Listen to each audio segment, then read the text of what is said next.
All right, I want to say hello and welcome to the live stream. It has officially been 5 years on YouTube, and it's been a long time. At least it feels like it.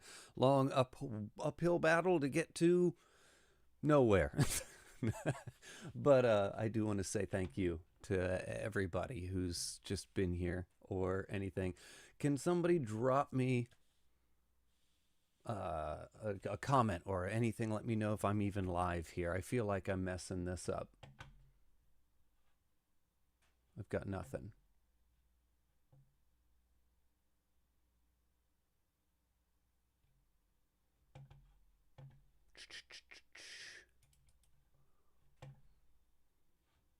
You are? Oh, well, good. Thank you. I'm so glad to hear that.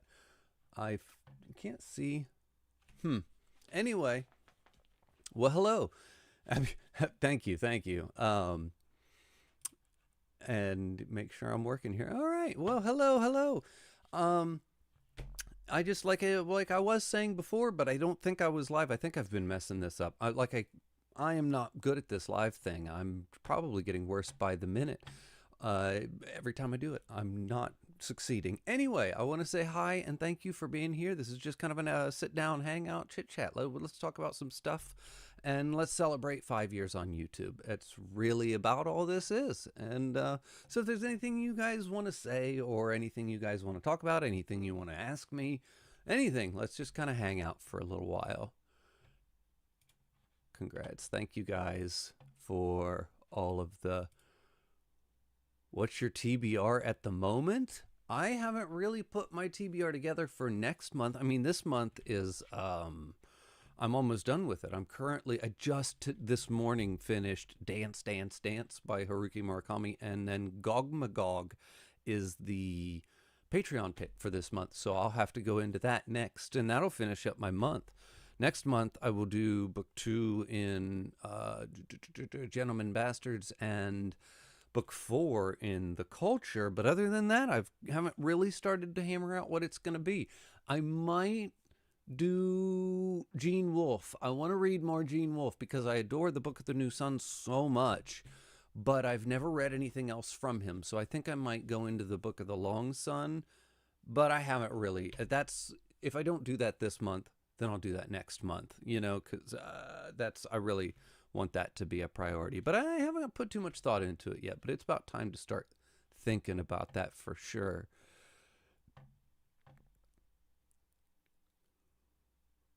I don't know. See, do you think Mistborn is a good series to start with to get into epic fantasy, or is it perhaps too? I don't know. I have never read anything Brandon Sanderson. Actually, that's a big old gap in my fantasy reading that I need to fill, because from what I understand, that's his maybe not most accessible. That's the entry point that I get recommended to me a lot is Mistborn because it's less daunting than his epic fantasy. Why is that not? It just escaped me. The Way of Kings is like the big epic one from my understanding. But like I said, I'm a bad person to ask about Brandon Sanderson. Oh wow, greetings from Spain. What time is it over there in Spain? It has to be evening, if not nighttime. Probably evening. Have you read Jonathan Carroll? No, I haven't. No. What what watch is that I collect? This is a brew. I don't know if you can see it. It's a small micro brand out of New York. And it's just yeah, it's really nice. They're a nice little company. It's like brew as in brew coffee. Might want to look them up. They're cheap. Well, cheap. They're not like high end, super ultra expensive. They're within an affordable price range, like three 400 versus like $1,000 plus watch that you're going to get from one of those like ultra expensive brands. But yeah, it's really nice. Actually, I've been thinking about doing like a watch collection video, and just showing off my watches. I don't have too many. I've got just a watch, but I have 6 to be specific. But yeah, I thought about going through and just showing off my watches because I do love them so much, and I cycle through them, and I have some Casios, but one of my Casios is like heavily modded, and I like built it myself. You know, if you know the modding community and watches, it's not exactly detailed and intricate. At least the mod that I did wasn't. So maybe, you know what, I might actually make that video priority now that I'm talking about it, because that sounds like fun. Just, a different passion of mine, not just books. But anyway, yeah, this particular one is a brew.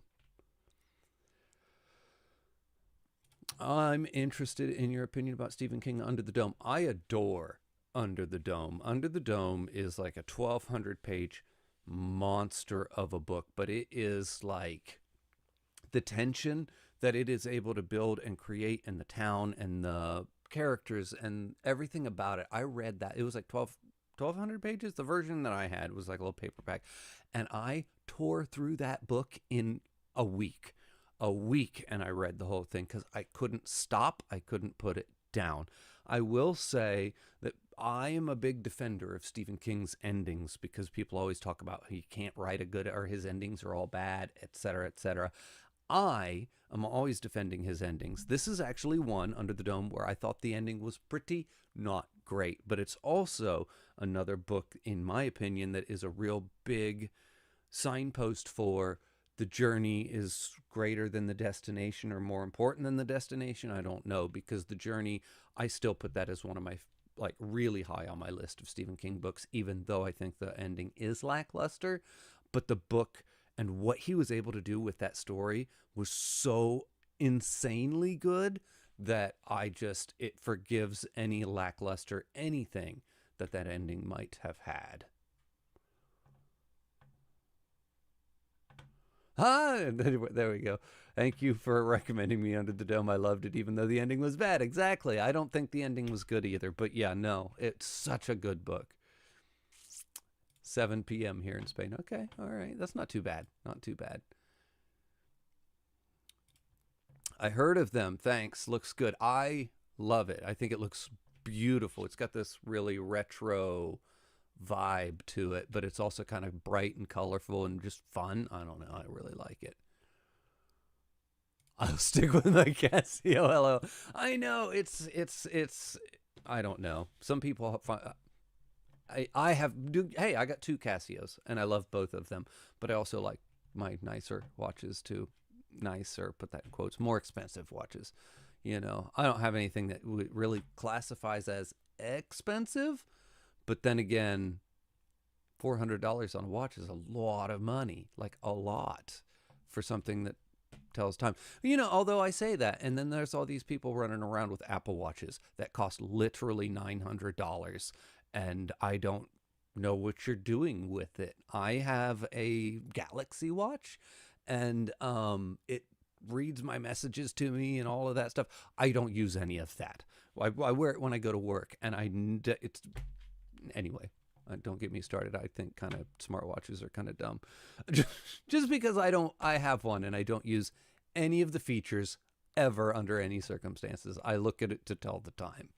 Anyway, ever read the Book of Elsewhere? No, but it is on my list for this year. I want to read that. I adore China Mieville so much, and I adore Keanu Reeves and pretty much anything he does. But at first, I would like to try and get my hands on the comic book Berserker by Keanu, because I don't think you have to read that to do the Book of Elsewhere, but I like manga and I like stuff like that, so I think I want to just go into it in the order that they came out. I'm a publication order kind of guy, so I think I want to get the Berserker comics, read those, and then go directly into the Book of Elsewhere and really get that China Mieville vibe, but also knowing where that story and that character comes from.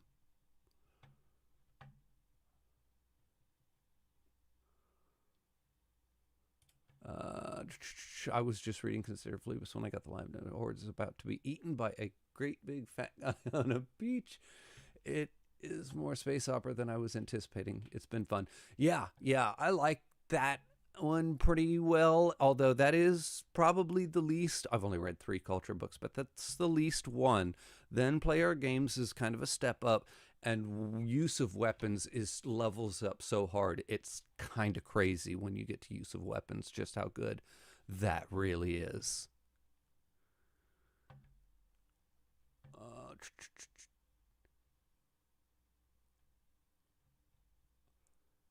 Have you read Guy Gavriel? Okay, no, I have not. Um, he's on my shelf. I've got a couple of them, and I don't know where I'm gonna. I don't know why I said I have a couple of them. I have one of them. I have the Lions of Al Rasan, but I don't know. That's probably where I'll start, just because that's the one I have. It was actually sent to me by, um, gosh, I want to say Heidi, if I'm not mistaken. Somebody sent me that one, and yeah, I'll get to it because I hear really good things about him, especially his prose. Yo, dude, love your videos. Kind of got me back into reading as well. Recently read Piranesi. It was amazing. Oh, I'm glad to hear that.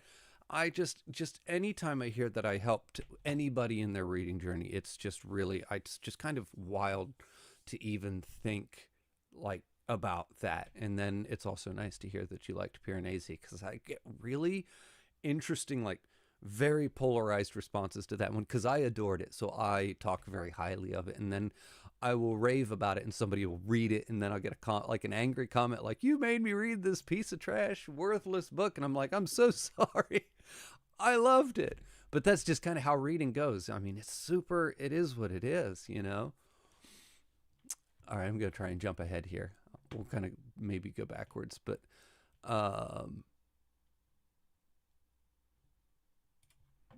do you think you'll be reading Chani Mieville's new novel, The Rouse, upon release later this year? Supposedly his magnum opus, he's been working on it for 20 years, 1,200 pages. Oh my God, yes.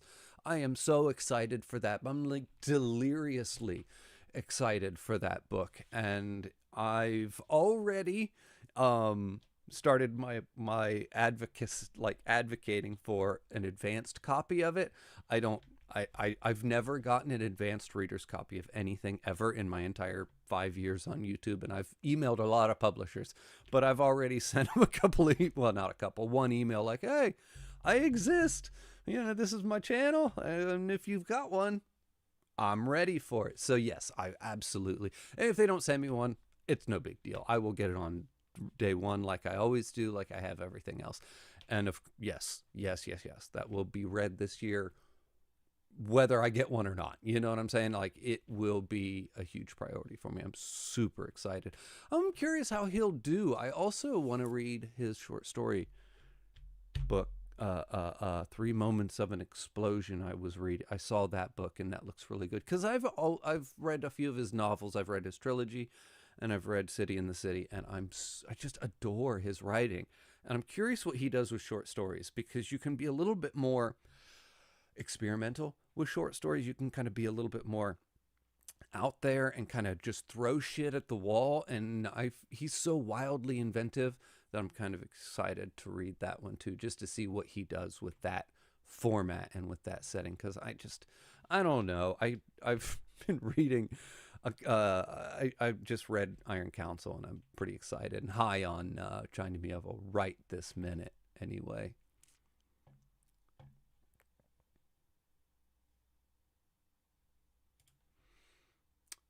What's your opinion on the idea of watching the movie adaptation of the book first, then reading the book? I don't know. I mean, I do that all the time. I have yet to read anything by Andy Weir, and I've watched The Martian, and I adored it. And actually, I'm trying to hold off on watching Project Hail Mary, because I had every intention of reading the book so I could because I was going to watch The Martian first, and then I was like, oh, I'll read Project Hail Mary first. I forgot, and I realized it came out like yesterday or something. I was like, uh-oh, I forgot to read the book. So we'll see. I might end up watching that one before I read the book as well. It's not that big of a deal, though. I tend to do it both ways. I do try to read the book first. I really do. But if I don't, it's not that big of a deal. I'll watch the movie, and I'll enjoy the book the same afterwards. Or yeah. And it's even then, it's like I still typically end up liking the book more even if I watch the movie first. I've heard somewhere somebody say that whatever one you experience first is the one you tend to like more. I kind of disagree with that because there's a lot of movies I've watched first, then read the book, and the book's just better. But that's, the book's normally better anyway.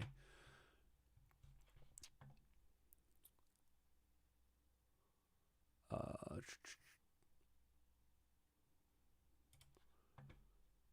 Looking for Jake and Three Moments of an Explosion are excellent. Mieville's novels are his way of constructing a weird sandcastle, but his collections are him playing in the sand pit with Shay. Yeah. Yeah. See, I was reading reviews. I was actually looking up the Three Moments of an Explosion, and I was reading book reviews on it. And there were like 5-star reviews and there were 1-star reviews. And even the 1-star reviews where they were talking really bad about China and how just unintelligible some of the stories were, and how hard to, like, how it made literally no sense, and it was like weird experimental word vomit that they just despised reading. Even the 1-star reviews for China Mieville's Three Moments of an Explosion were getting me kind of excited to read the book, because the way they were describing how much they hated his approach to those short stories, I was like, this sounds like something I would love. Like, yeah, when you can read a 1-star review of a book and it makes you want to read the book, you're onto something there.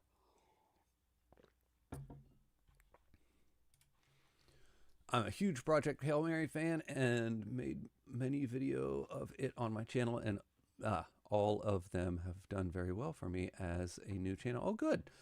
But read first, please. Really? Okay. All right. I will. I have to. Yeah, man. I'll have to sneak it in next, or I'll just have to skip the movie in the theater because I'm not going to be able to make it in time.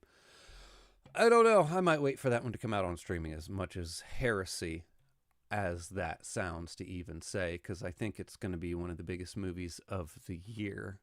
But I don't know. I'm definitely rereading Dune Messiah before the film comes out. I reread Dune Messiah this month. It was so good. I was so glad I did it. I loved every second of it. And I'm super stoked for this new movie coming out. The trailer looks amazing. Everything about it looks good. The first two are amazing. I love those movies so much. I know I did a video where I was talking about how the TV show is actually a better adaptation, and I stand by that 100%. But the movies are like pure cinema, and they kind of transport you into the world in a way that the TV show just can't. And it's just so good, so impressive. And I just adore them. Hans Zimmer's score, it's so good. I'm so excited.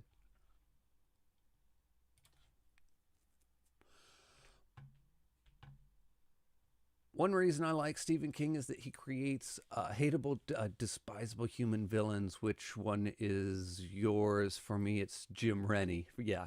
From Under the Dome. I don't know if I have a specific favorite. He's probably up there. He would probably really be up there. He's so good though.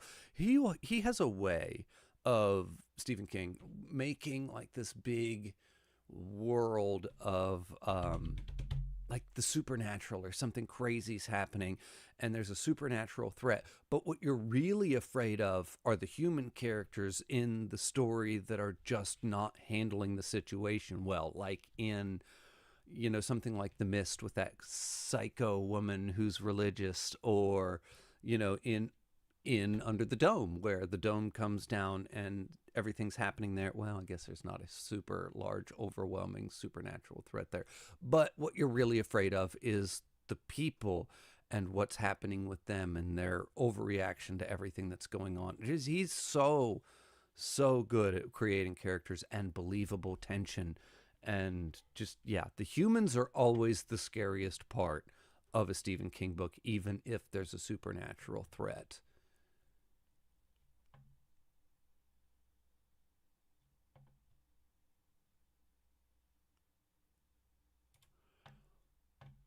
John, those first videos 5 years ago were good, especially the PKD ones. Your worst video is better than most I see now. I love how you tell us. Enough of the story that we get FOMO. I disagree. I love you, Heidi. Thank you for those nice, kind words. Those first videos are really bad. They're really. I was not good at talking. I was not good at talking to a camera. I was not good at conveying what I was trying to say. I wasn't good at using the camera. So they not only is the content bad, but they look bad. I only leave them up for posterity at this point.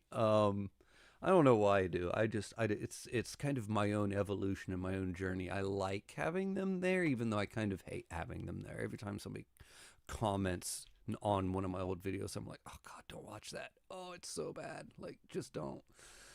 But it's okay. Thank you, though. Thank you.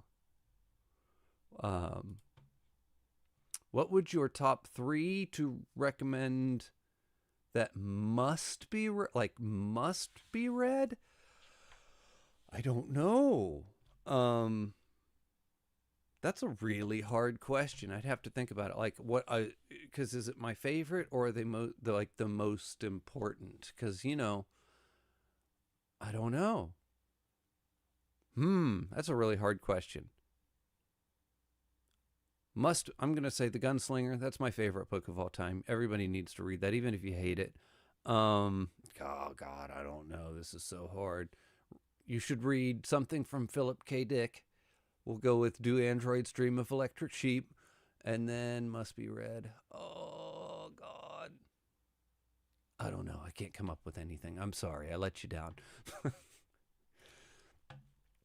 I just saw your previous video of Stephen King, and Pet Sematary was my first introduction to King, then read Misery, and now thinking about some of his other works. Yeah, I'm not sure what that last part's supposed to be asking me. Yeah, Pet Sematary is one of my favorites, and Misery is amazing. Yeah, I just read Misery last year for the first time, and I was just absolutely blown away. It's a perfect 10 out of 10 of a book. I have a whole top 10 Stephen King book if you're interested in more Stephen King's, and I kind of give you a little description of them if you want to go through that. That might help you out if you're looking for more of his stuff.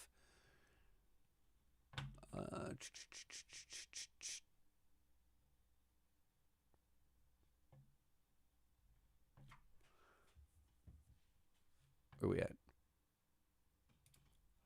Oh my gosh, have you checked out the Folio Society's new cool standard edition of Perdido Street Station? And yeah, that's funny that you bring up The Last Unicorn. Would be yes, I saw both of them. I've been waiting for that Perdido Street Station, and because they had a limited, their little limited run where it's like $1,000 for a book, which nobody can afford.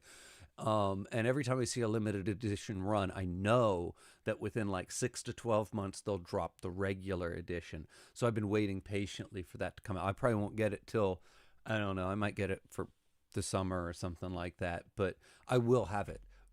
You just wait. But then because I get their little their little catalog book that they send out every quarter, and it was their spring collection. I was like, oh yay, I got all excited because Perdido Street Station was in there, and as I'm flipping pages, I saw The Last Unicorn. I was like, for real, you're gonna drop that on me too? So now I have to put that. I have a little list on the fridge of books that I want from the Folio Society for my fiance. If if it's my birthday, or it's Father's Day's coming up, or something like that, just look on the fridge. I mean, there's not a list or anything of the books I want from the Folio Society. I make it easy to buy me presents, yeah. Just get me one Folio Society book for my birthday. That's all I need. I'm happy. Anyway. Misery has the most tense 15 pages I've ever read. I think I know the section you're talking about. Probably. Is Under the Dome good? Boy, we were just talking about that. Yes, it's amazing. It is absolutely. I adore that book. I read it in a week, and it's 1,200 pages.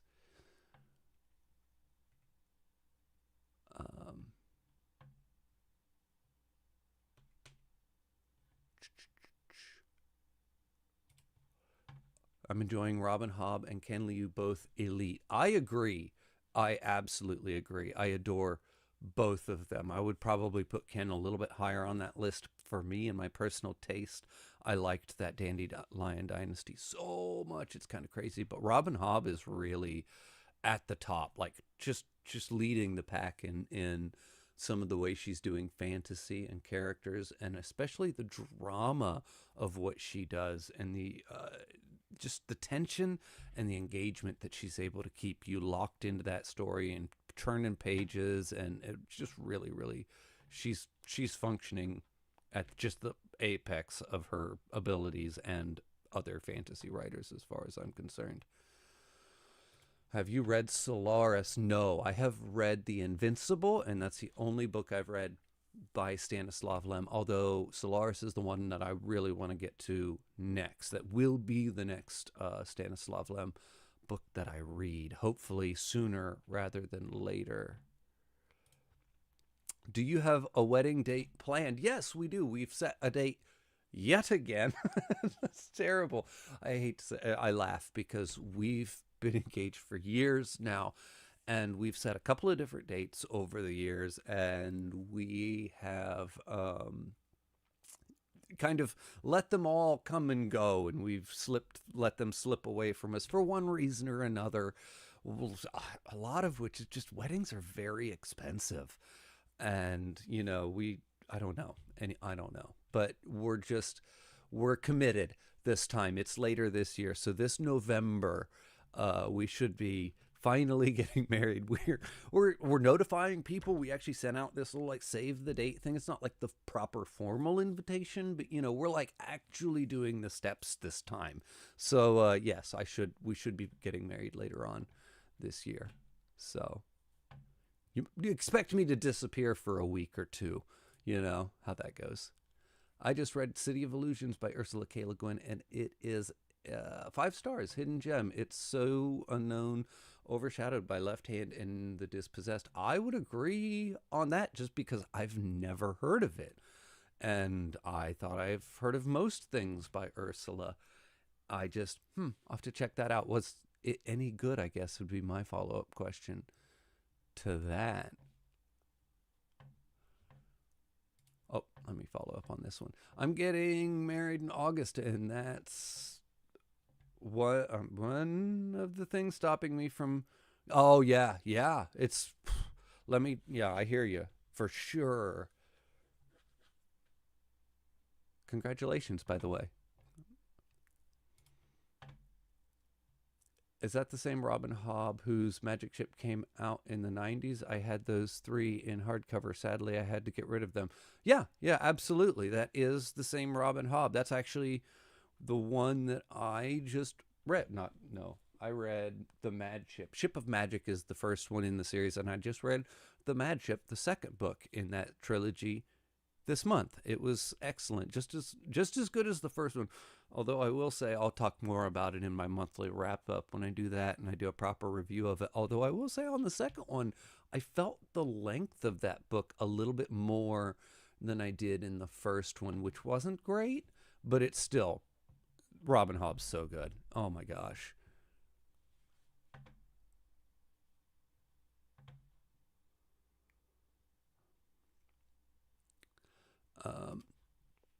Any thoughts on reading more Dan Simmons, R.I.P., in the future? I know the Hyperion Cantos fell flat for you in the end, but his Horn novels are fantastic, and The Terror is a masterpiece, I think. I want to get to more Dan Simmons. I did not like the Endymion books. I've been pretty vocal about how much I disliked the Endymion books, but I've also been pretty vocal about how much I loved Hyperion. The first book. Fall of Hyperion was good too.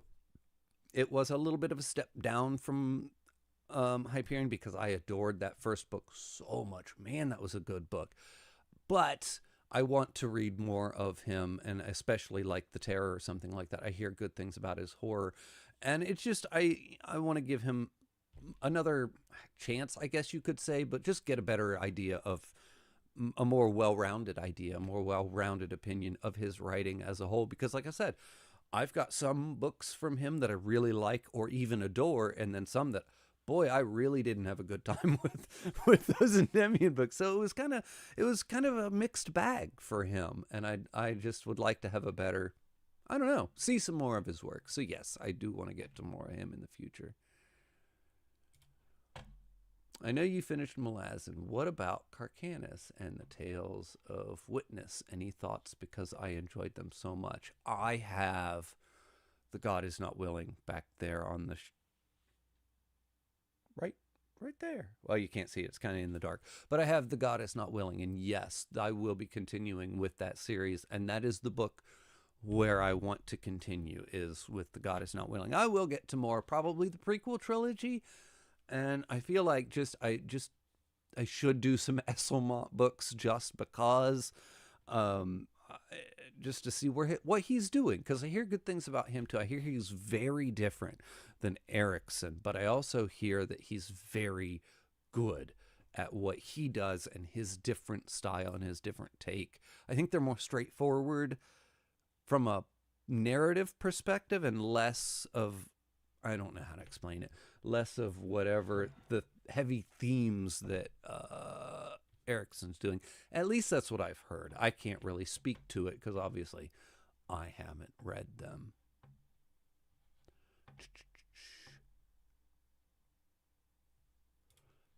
Okay, Ship of Magic was my favorite. I quit at book 9 after The Fool's Fate, which was a stinker for me. I may be the only one who feels this way. I don't know. Ship of Magic was amazing. I mean, Mad Ship was really good too. I can see, after reading 2 books in this series, I can see why people say that Live Ship is the best trilogy in the overarching realm of the Elderlings. Obviously, I haven't got to the later ones, but it's a huge, huge step up from the Farseer trilogy. And even though that was a great series and I loved it, this is definitely a step up. It's just kind of crazy. Yep. Okay. The Esselmont books were certainly more straightforward. Yeah, that's what I always hear. That is just what I always hear. Recently finished The Buffalo Hunter Hunter and absolutely loved it. Here's to hoping we get an awesome movie version. I think are they doing a movie version of that? I think I heard about that.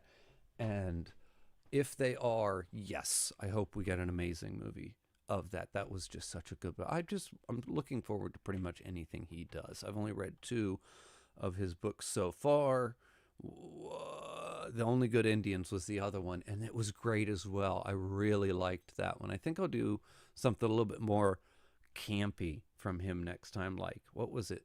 He's got some weird slasher books that I think are less heavy on the like Native American themes and just more like an ode, like a love letter to slasher movies, I think, if I'm not mistaken. So I'll probably get to one of those at least by spooky season this year. Maybe mix that in there. Yeah.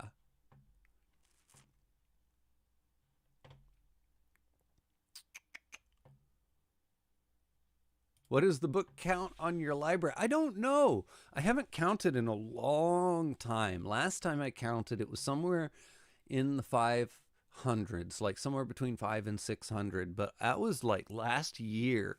So, and my buying has slowed down over the past year because I've been trying to read more of, I kind of built out the library and then I got a bunch of books back here that I hadn't read. So I've been trying to only buy 1 or 2 books a month and try to read at least 2 books every month just on the shelves to try and get through some of my backlog of this TBR behind me. But I also slowed down drastically. I don't just buy everything at the used bookstore just because it looks good like I used to. So maybe 600. I might be right around that number. But yeah, I love it. I adore it. I just like having an actual private home library. Oh, my light died. Interesting. Oh well.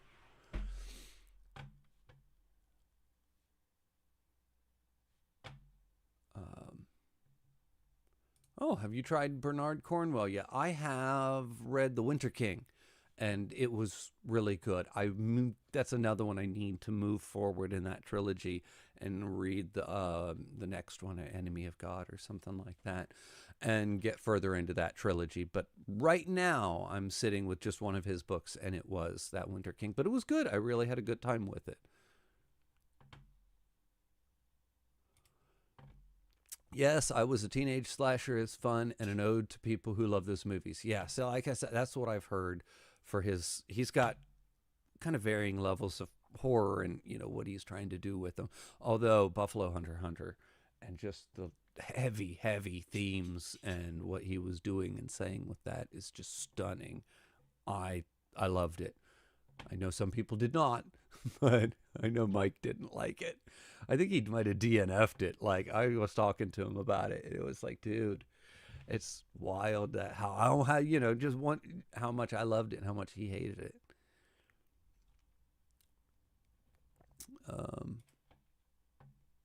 Enemy of God is excellent. Do get to it. Yeah. I think I've heard that might be the best in the trilogy, as a matter of fact. I've been trying to knock some trilogies off my list, like just trying to get through them. This month I read the last book, Mona Lisa Overdrive, in the Neuromancer trilogy, and that's a trilogy I started that literally 5 years ago when I started this channel. Neuromancer was one of the books I reviewed, and I'm just now getting to book 3 in the trilogy.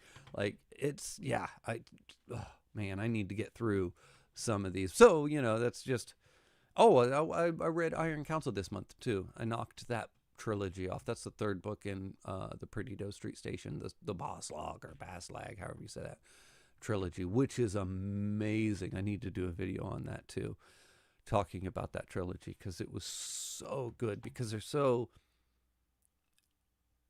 they have nothing to do with each other, but they take place in the same world. But it's such a good trilogy. I don't know how to explain it.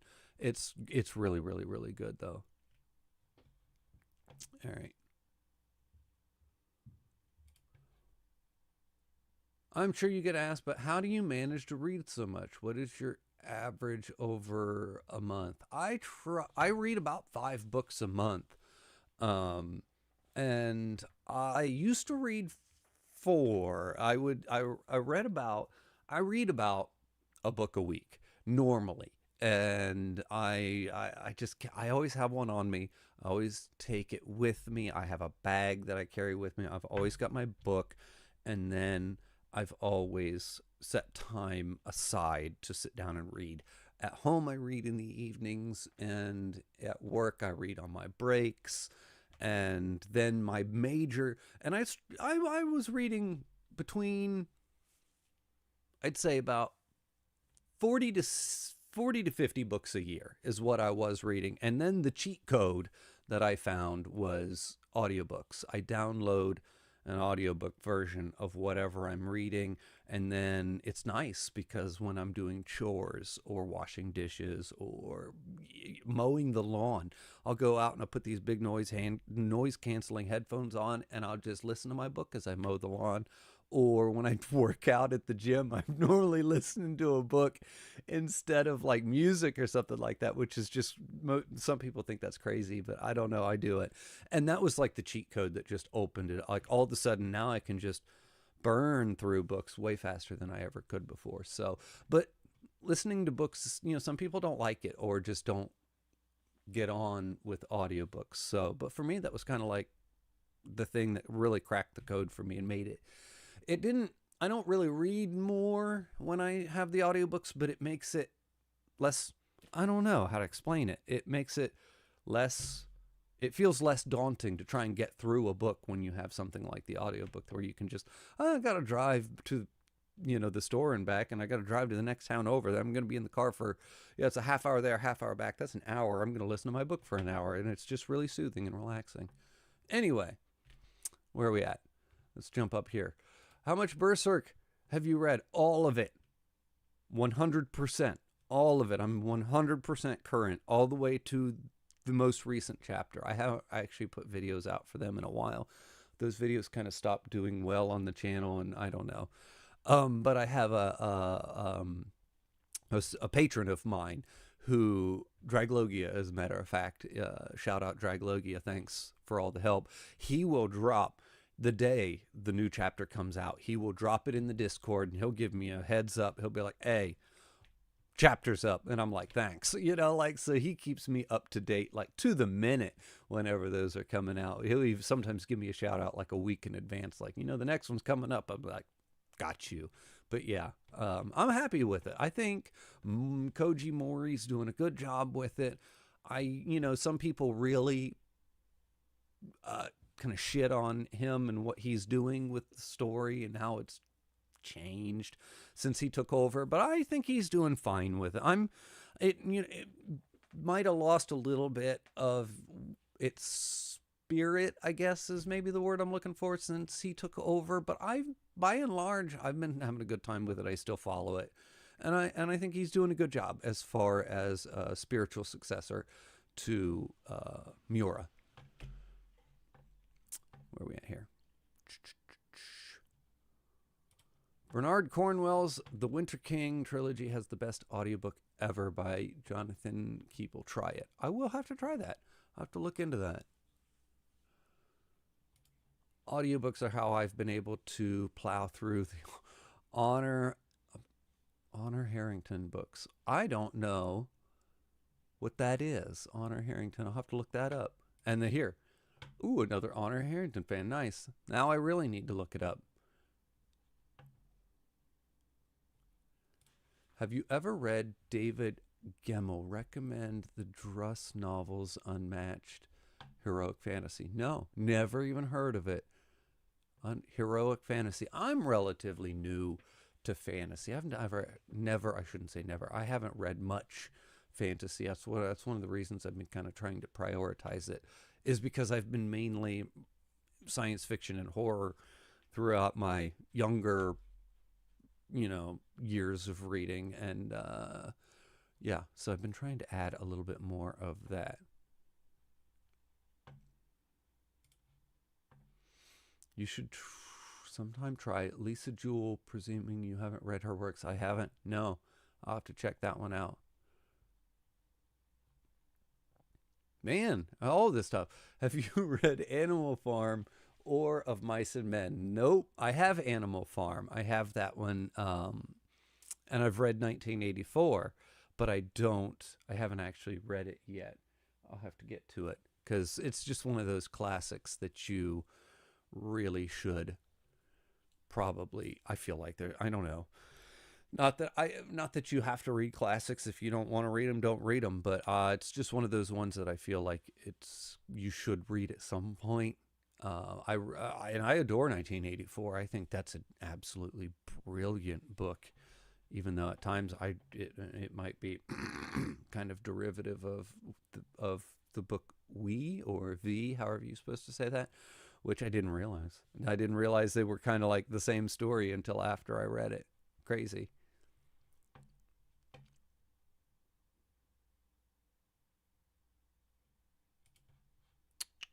Do you prefer hardback or paperback? I can't bring myself to paperbacks unless they are more vintage.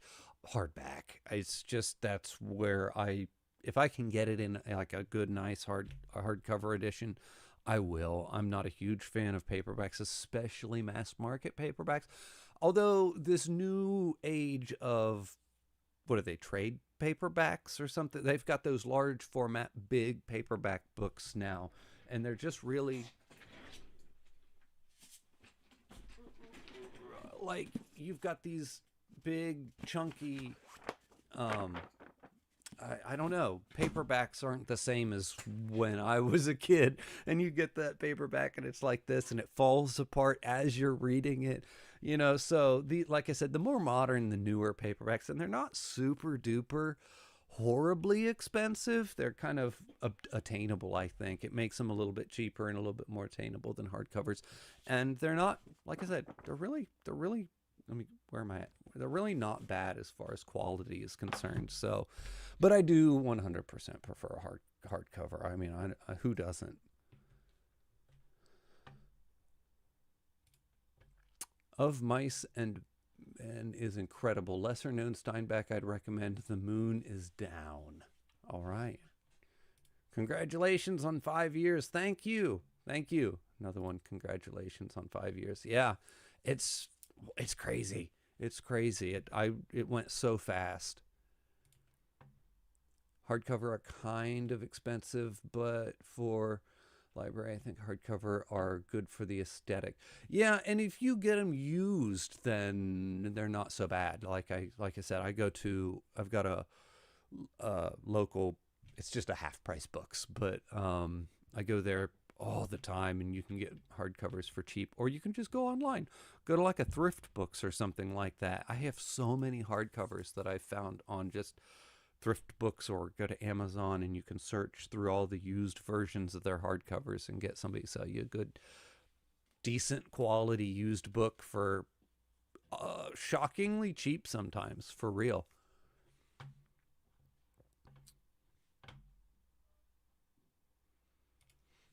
Can't wait for the Claire and the Sun movie. I'm torn on that one. Isn't that the one that's being done by, oh God, what's his name? Taika Waititi? I'm not excited for that at all. I mean, I'm excited for Claire and the Sun. I want to see it done. I want to see it done well.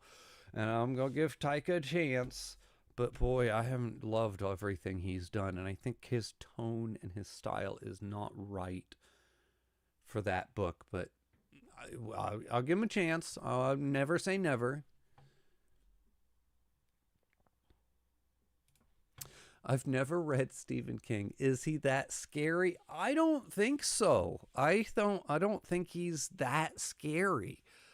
He is the king of horror. That's his nickname, and that's kind of the reputation that he have. And he's sold as the best in class when it comes to horror. I don't think he's actually that scary though. When as you're reading them, I think it's just much more.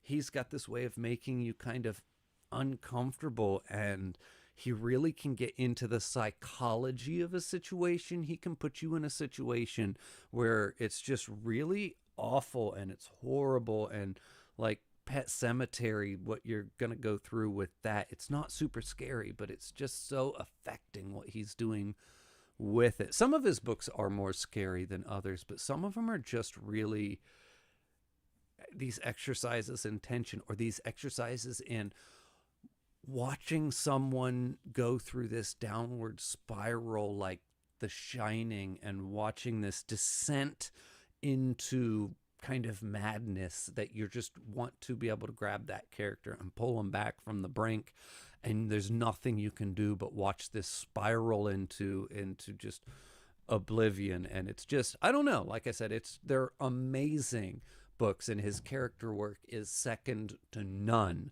but I don't know if they're actually scary, even though he is like kind of labeled as the king of horror.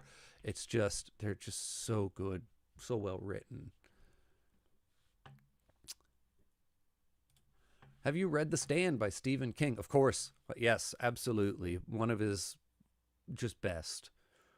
I'm as I say that, is it? I would put it really high on the list. I love The Stand. I really do.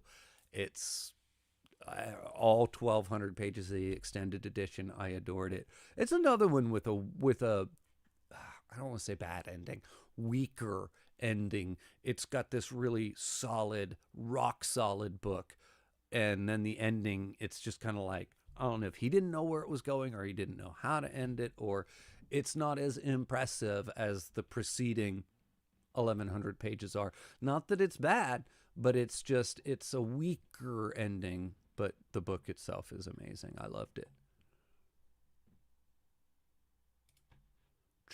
Do you have any authors you plan to read all of their bibliography? I have authors I would like to read all of their bibliography, but I don't know. Plan's a strong word, because I have so many things I want to get to that I've never read. And like China Mieville, I've been talking about him all day today. And I would love to read all of his books, but gosh, he's, will I get to him? I don't know. Haruki Murakami is another one. I have everything he's ever written back here on one of these shelves, and I try to read one every couple of months. Philip K. Dick, one of my favorite authors of all time. I have all 30 something of his books, and I want to read all of them, but I just don't know Like, will I ever get to Stephen King? I highly doubt I will ever. He's like my favorite author, and I highly doubt I'll read everything he ever wrote because he's got like 80 fucking books, and it would take me damn near two if I started right now and just went through everything of his. It would take me well over a year to read the rest of his books that I haven't read. It's insane how many books that guy has out. So, yeah, I have a lot of authors that I think the only authors that I've actually read everything he's ever written is Ken Liu. And that's only because he's written like 6 books and that's the entirety of it. And Susanna Clark, because she's written 2 books and I read both of them. But yeah.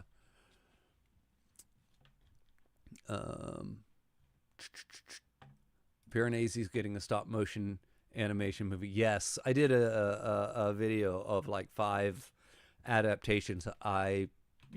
5 upcoming adaptations, or so I forget what I titled it, but that was on it, and that looks amazing. And since then, when I put out that video, it's coming. The Piranesi movie's coming from the guy who made, oh God, what's it called? Kubo and the Two Strings. And I had, when I made that video, I had not yet seen Kubo and the Two Strings. I have now seen Kubo and the Two Strings, and it is just on one hand, technically amazing.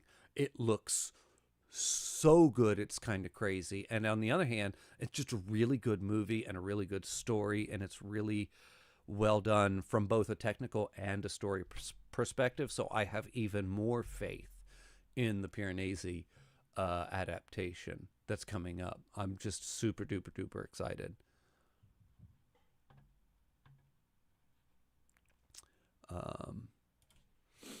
You love novels, manga, and games, but what do you think of the mix of all 3 in visual novels? I don't know. I have not. I'm not sure what you're asking there. And maybe probably haven't experienced one yet. Oh, that's a difficult question. Which author has the best writing style, do you think? Is that is that like a prose question or an overall style question? I think King has a good style. He's got a weird conversational style as far as that's concerned. China's got a really strong style. He's got a strong prose as well. Who's got style? Man, Philip K. Dick just oozes style in his writing as well. I don't know. Yeah, I'd say those.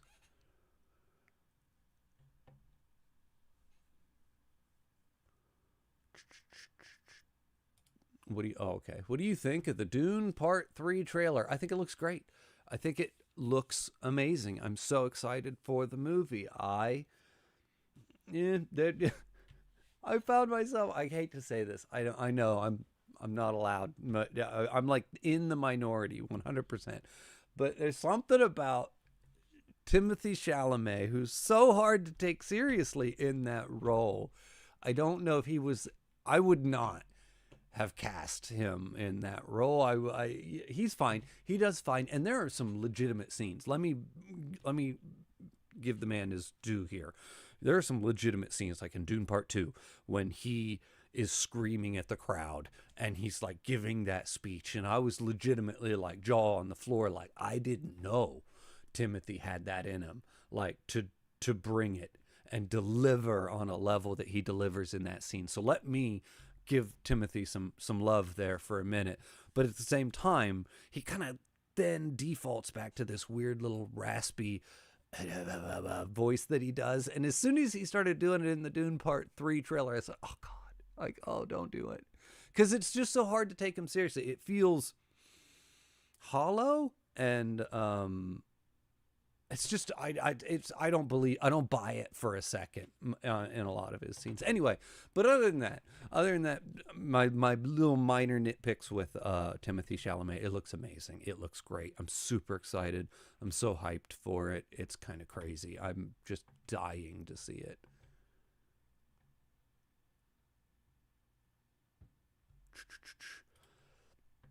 My four horsemen of beautiful prose are Ray Bradbury, Clive Barker, China Mieville, and Peter S. Beagle. Honorable mentions to Pat. That's so funny. So funny because I did a top 10 prose authors, top 10 authors with the best prose. And Bradbury, Clive Barker, China Mieville, and Peter S. Beagle were all on that list of my top 10 people that I think that have the best prose. 100%. All of them. Especially Johnny Mieville and Ray Bradbury. Just extra special love to those two. Tad Williams has a great style. Ground level with the metaphors.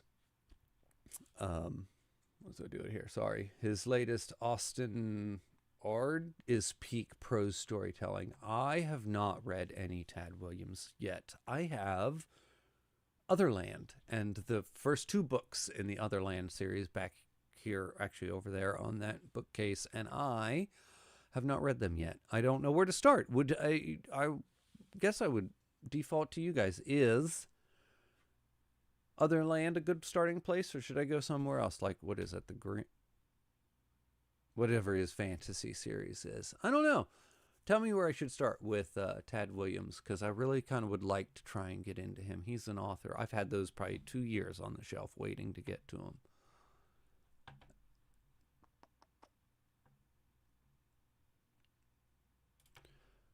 Tad Williams is one of the finest authors to come out of the fantasy genre. Do you like graphic audiobooks? I tend to not like the... I'm not saying they're bad or I dislike them, but if there's a graphic audio version of the book and just a regular audio book, I will always go for the regular audio book. I don't know why. I just kind of like that feeling of just somebody reading the book to me. I don't need the voice characters. I don't need the voice cast. I don't need sound effects. I don't need all this immersion stuff. I just want somebody to read me the book. So like I said, if there's like 2 versions that I can get, I will go for the standard audiobook version rather than go for the graphic audio version. Otherland or Memory, Sorrow, or Thorn. Okay. All right.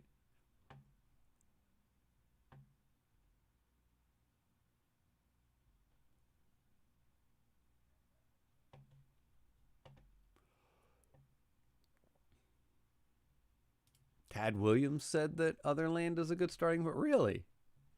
Okay. Any favorite Malazan characters? Of course, it is Quick Ben and Kalam. There is no other answer for that. And if you have another answer, you should change it to Quick Ben and Kalam. No, I'm kidding. But no, those for real. Quick Ben and Kalam. I really have a fondness for Whiskey Jack as well, even though he wasn't in it for, well, no spoilers. I guess I shouldn't say anything. But yeah. I mean, there's a handful of other ones, but those were just stand out. I did like Bug and T-Hole. T-Hole and Bug were a really good combination. And Fiddler, man, there's so many good characters. Jesus, now that I'm starting to say them out loud, there's so many good characters. Fiddler was really high on the list as well. By the time, I would not have thought of him as a high character in the beginning. By the time you're done with book 10, oh my God, Fiddler's so high on your list of priority characters, it's kind of insane. But Kalam and Quick Ben, at the end of the day, my 2 MVPs for that series.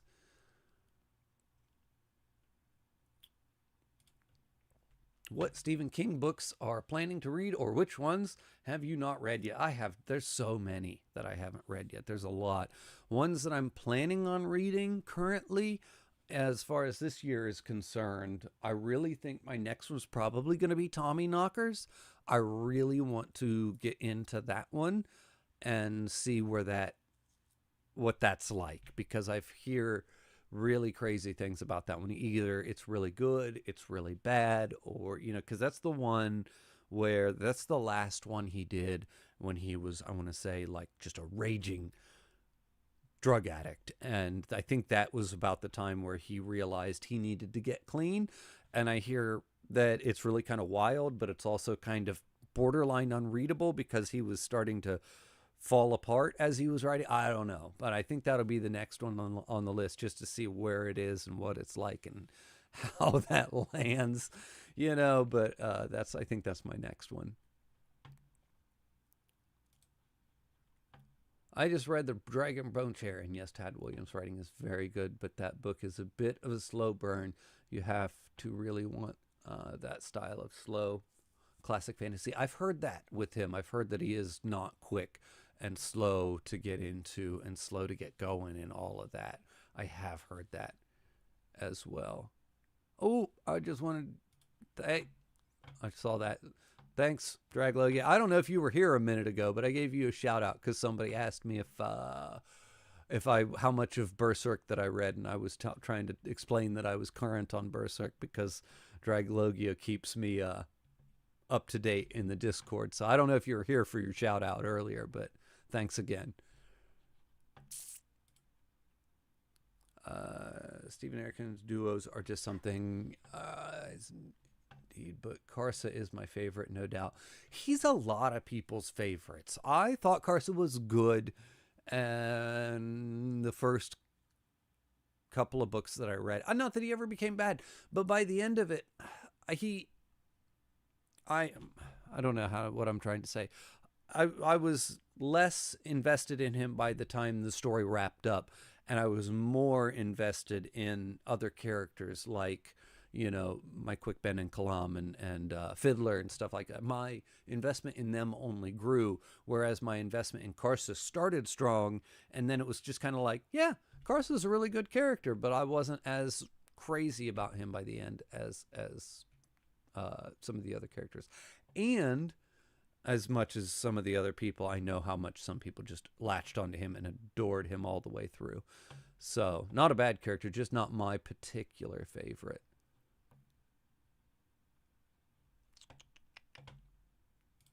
If you enjoyed Slewfoot, I think you'd love The Child Thief, a favorite of mine, posing the question, what if Guillermo del Toro directed Peter Pan?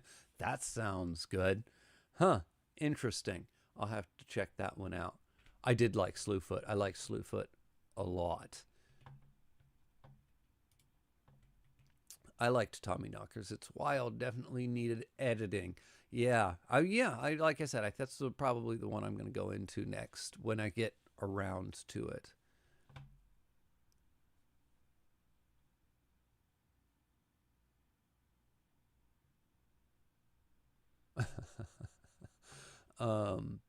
Congratulations. Thank you, Anne. I'm getting ready. Probably later today, I'm going to start reading Gog Magog. Just so you know, I finished this morning. I finished Dance, Dance, Dance by Haruki Murakami, and all that leaves is the Patreon pick. So it will be coming up. Favorite prologue or best opening chapter of a book? Mine would be Malice by John Gwen. Best opening chapter of a book. I don't know. It would maybe be something by Stephen Eriksen. He had some amazing prologues. Even all Memories of Ice had a good one. Gardens of the Moon. The greatest opening sentence of all time, I know, is cheap and it's a cheat, but it's The Gunslinger by Stephen King. That's the greatest, opening sentence. But opening chapter, probably something by Stephen Eriksen or something by China Mieville. Actually, I know I'm going right back to what I just read. Iron Council, that opening prologue for Iron Council is so stunning. it's just read something from China. He's so good. I can't believe it. Oh, yes, thank you, Heidi. 1Q84, best chapter 1. Yep. I agree. Well, I don't know if it's the greatest, but yeah, that would be a contender as well. Just that scene, everything about it. I was so locked in after that. I couldn't stop. I fell in love with Haruki Murakami in one chapter. Congrats and greetings from Argentina. Love the channel. Thank you very much. Thank you. How's it down there in Argentina? It's kind of shitty here in Ohio right now. Just so you know. It's wild. It can't decide what it wants to do here either. It's like 20 degrees one day and 70 the next, and it's just back and forth, and it's miserable right now. I'm at work now at the bookstore. You know what? I need that job. That sounds like a way better job than what I'm doing. That's for sure. I'm starting the Book of Elseworld. Is that the Book of Else? Is that different from the Book of Elsewhere? Or did you just I don't know, or is that a typo, I guess? I'm hoping Gog Magog is your kind of weird. I am hoping the exact same thing. I read the little book description, and it sounds right up my alley. So I'm pretty excited.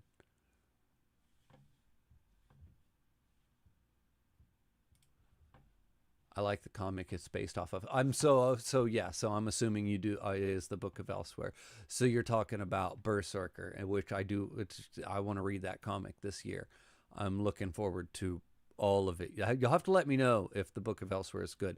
Have you read anything else by China? Is another question I would have for you, because he's amazing. I'm curious how that pair goes together. China's writing with Keanu's character. Modern prose versus traditional or classic prose. There are some really good modern authors with great prose, but the classics hit different. I think I agree. I agree that the classics hit different. There's just something really special when you get, especially the further back you go, and you get into something, even from like the 1800s, it really does hit different. I agree there. And even like classics in the sense of like early to mid 20th century just can hit different as well. But there's some prose writers in the modern era that are really crushing it as well. I would say that one downfall to modern prose is that I feel like there's like this push to be accessible and to be a little bit more plain and a little bit more readable. And I think that's just a disservice to writing in general. Bring back the personality, bring back the character, bring back a really strong authorial voice. Even if it's not like fancy, flowery prose.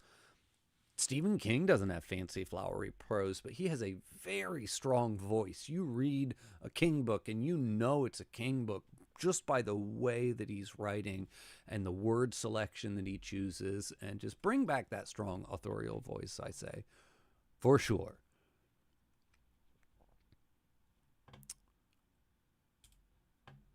I have not read any of those, but it was a comic book is how I discovered the book. Yeah. Let me know how it goes, because I adore China's writing, his actual writing style.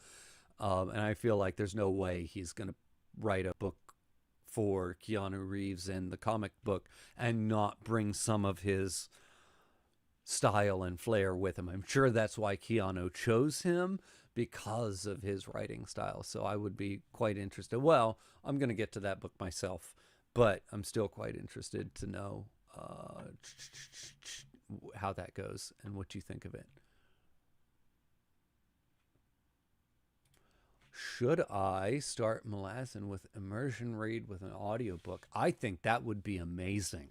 I really do. I did read that one. I did audiobook some of that as well, like I do most books, and kind of go back and forth. Although Malazan was a little bit different. It was a little bit tricky sometimes with how dense the books were, that when were audiobooking it, it was difficult. So sometimes I just would pause the audio and go and just read it physically because it's just so dense. But if you're doing the immersion reading where you're doing the audiobook while you're reading the book, I think that would be cool as shit for a Malazan read through. That sounds awesome, especially with how good some of the narrators are in that. In actually both of them. There's only 2 narrators in that series, and they're both amazing.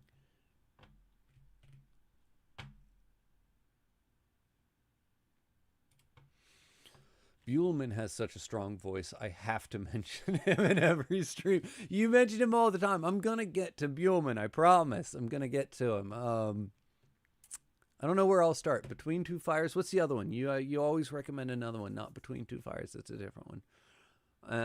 But I will. 100%. I want to get to him for sure. Do you think sometimes about starting writing yourself? I've thought about it over the years. I even wrote.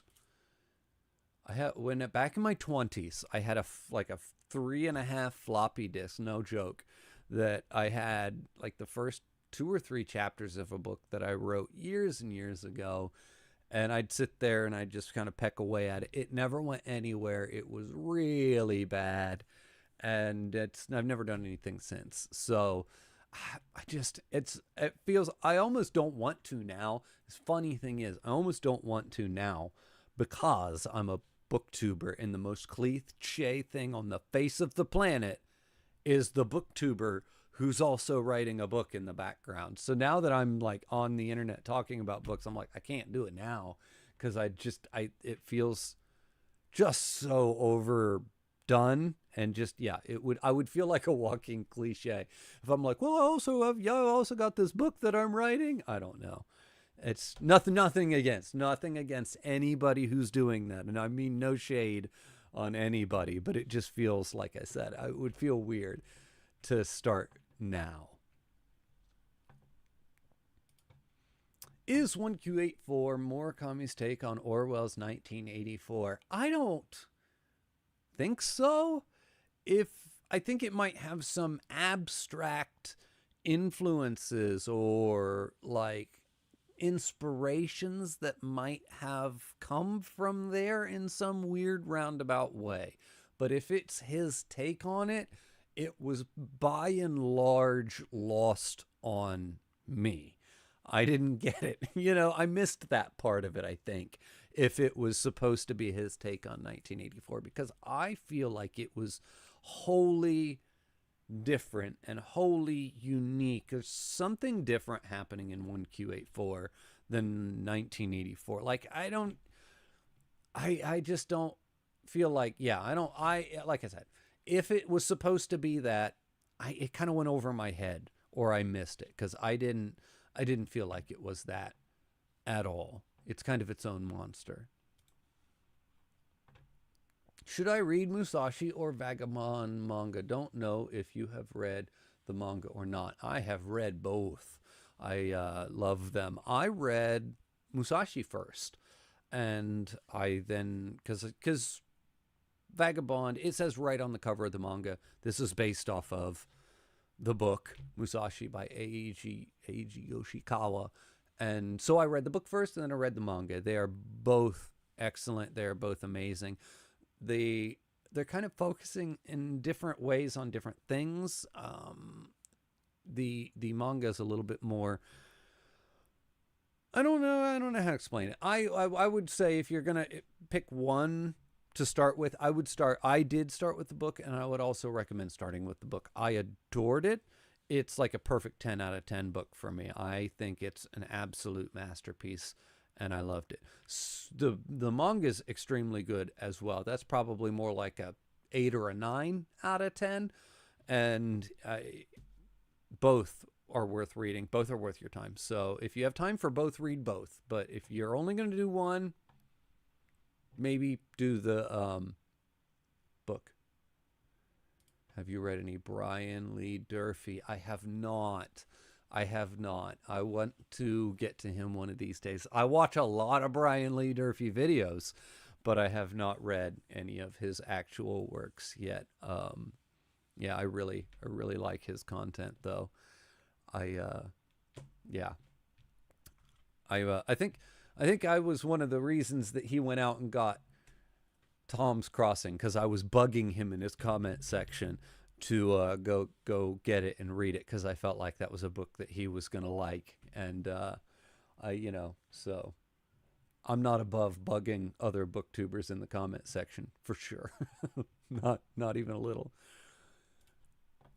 Between Two Fires is a standalone found family medieval horror 5-star read, and Black Tongue Thief, that's the one that I was trying to think of, is a trilogy with crude humor with fantastic world building. That's the one that I want to say it's you, Heidi, that is forever recommending to me, and I don't know where I'll start.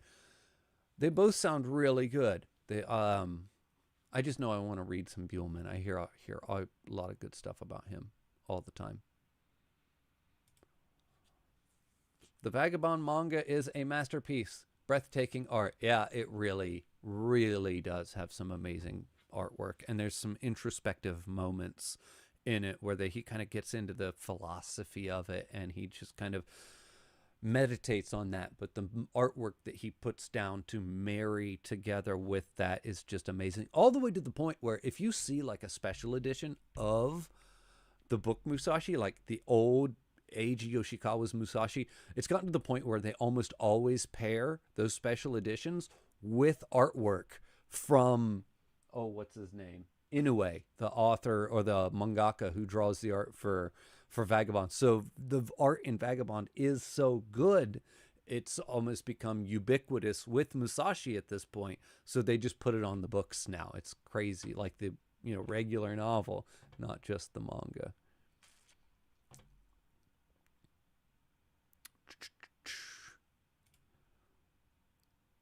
So I'm about to go on a train journey, which is 36 hours. Oh my gosh. Exhausting. So would you suggest a good fantasy book which little fast but cozy, like Robin Hood? I wouldn't call Robin Hood cozy. Which little fast but cozy, like small as in short? If you haven't read 36 hours. See, that's a lot of hours. I was going to say, if you haven't read like a Piranesi or a Last Unicorn, I highly recommend those. And those are little books, but also, are you going to, how much of that 36 hours are you going to be reading? Start there. Go with those two. That's what I'm going to say. Piranesi is amazing. It's kind of cozy too. Durfee, well, let me get that. Durfee is super grimdark and like a bizarro upside down memory, sorrow and thorn. That sounds like Durfee for sure. What do you think about mass market paperbacks going away? I don't have strong feelings on it. I've seen some people get pretty angry about it. I think, what's his name? I think Daniel did a whole video on it. I didn't watch it. I saw the thumbnail. That's bad. That's really bad. But I think he was, I don't know. I've just seen people. When I heard, I wasn't too concerned. I don't buy them. I buy used books. I buy hardcover books. I buy trade paper. We just had a whole conversation about trade paper. I feel like paperbacks have upgraded their quality, and the trade paperback or mass market paperback just isn't it. And I think the world's moving on from them, and the world is, for better or worse, moving into the digital age and the digital era. And I know that comes with all of its own can of worms, its own drawbacks, its own bullshit. of your life becoming a subscription service to these books, and they will be taken away from you and altered and edited, and it's all ugly and it's all bad. But I just don't know if the mass market paperback going away is like this sign of the end times or something. I don't know. It just doesn't seem like that horrible. I don't know. I don't know. It doesn't seem like the end of the world to me if they go away, I guess.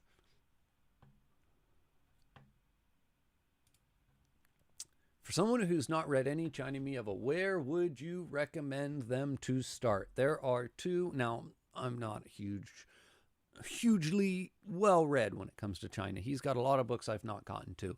I've read the Boslog trilogy and I've read City in the City. Now, what I will say is Perdido Street Station and The City in the City are both truly excellent starting points for China Mieville. Perdido Street Station is a little bit more, if there was a deep end, jumping in the deep end, that's a little bit more Perdido Street Station. It's a little bit weirder. It's a little bit more aggressive. It's a little bit more aggressive both in terms of what he's saying, because he really was a little bit younger and he was a little bit more passionate and he was just more aggressive in his writing, but it's also more aggressive in the prose and how heavy he goes into his prose styling. It's also more aggressive in how hard he goes in on the imagination and the weird world building. The new weird is what he's considered. So it's just a little bit more diving into the deep end with Perdido Street Station. City in the City is a little bit more mild in terms of how aggressive he is with the weirdness of the book and how aggressive he is just with the tone and the messaging of the book. So if you're a dive into the deep end kind of person, go Perdido Street Station.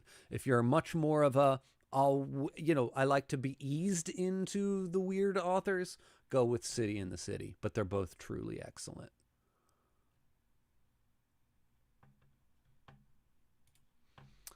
I don't like mass paperbacks at all, but I feel for the people losing the more accessible and more affordable option. I agree. I 100% agree. I just, yeah. Yep. There we go. Have you seen the Shogun Show? It's my favorite adaptation, though they changed little things, but damn, it was so good. Yes, it was amazing. It was great. They did change some things, but I didn't think it was that big of a deal.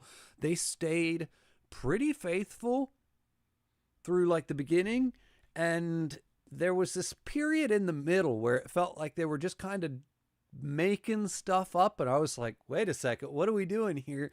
And then for like the last couple of episodes, they kind of brought it back and it like locked in to how the book like ended. It great, truly stunning, one of the greatest adaptations I've seen in a long time. So good. The production quality, the film, the acting, the actors, everything was just top notch in that. I'm really bummed that they're making a season 2, because it's just at this point a cash grab, because there is no book 2. So we're just, what are we doing at this point, Hollywood? Like, just, it's over. You did the book. It was great.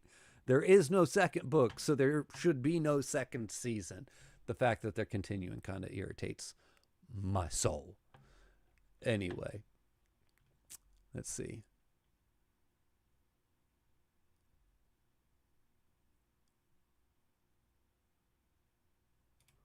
Have you ever read Christopher Priest? His novel Affirmation is really great. No, I have not. I've never read anything by him. I'll have to look into him. I'm scared for season 2. It should have been a limited series. Yeah, it should have been. There isn't a season. There isn't a book 2. So there isn't a season 2. Darn it. I probably won't. Oh, I hate to say that. I probably won't watch it. I feel like I want to protest on principle alone. But I don't know. We'll see.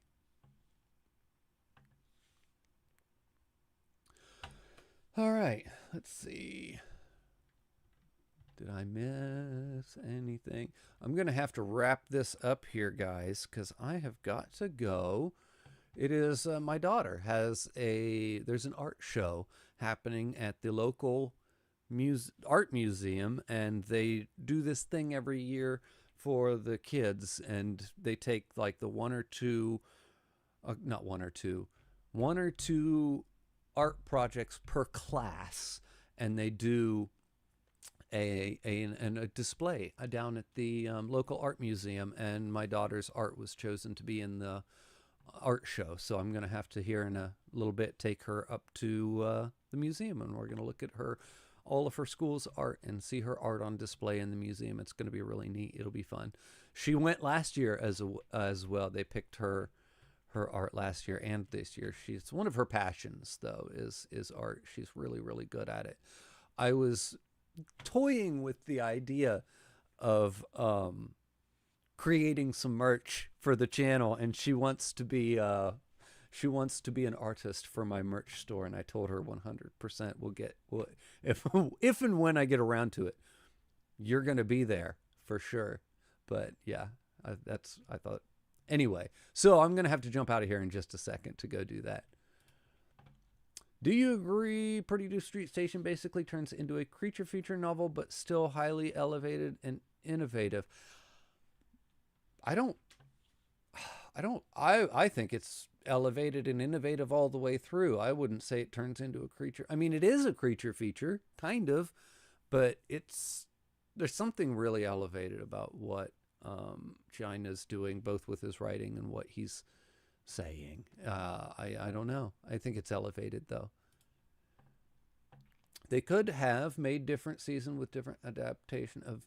Yeah, they could have, but they would have to jump around and do whole different storylines and different time periods and different casts and characters, and I think they want to continue that story with that set of characters and that cast, and which is not what Clavel did, so it's not really following the book. But yeah, they could have followed his series, but it would just have to be more like an anthology series at that point. Maybe you've spoken about it already, but what were your thoughts on the Dune trailer? Yeah, I have spoken about that already. It's amazing, and I'm so excited and looking forward to seeing that movie for sure. What have you been listening to lately? I checked out the new Pussifer after your wrap-up video, and it rocks. Pretty much that. That, and I the same things I always listen to. I really love... as far as new albums, the only other thing that's recently come out other than Pussifer that I adore was probably the new Queens of the Stone Age album, which was, what was that, last year or the year before? Has it been 2 years since that came out already? But I love Queens of the Stone Age as well. See you at the 50,000 live stream later this year. I don't think I'm going to make it that far in 1 year. That would be amazing if I did, but I don't think I'm going to make it. You've done top 10 videos for genres, but have you ever done a quintessential type of video for each, like books you think everyone diving into that? No, I haven't. That's a good idea, though. Okay. All right, guys. Well, I'm going to just wrap this up. I'm going to say thank you one last time to everybody who's here. I want to say thank you to everybody who's just, been along for the ride and, watched the videos and commented and just enjoyed, the content. I enjoyed talking to you. I enjoy being in the comment section. I love everything about this. And if it weren't for you guys, this wouldn't be what it is. And I'd be sitting here screaming at the walls or talking to myself. I don't know, but it's really been a pleasure and a joy. And I just want to say thank you again. And here's to 5 more years, and hopefully, a lot more of these live streams. Anyway, thank you.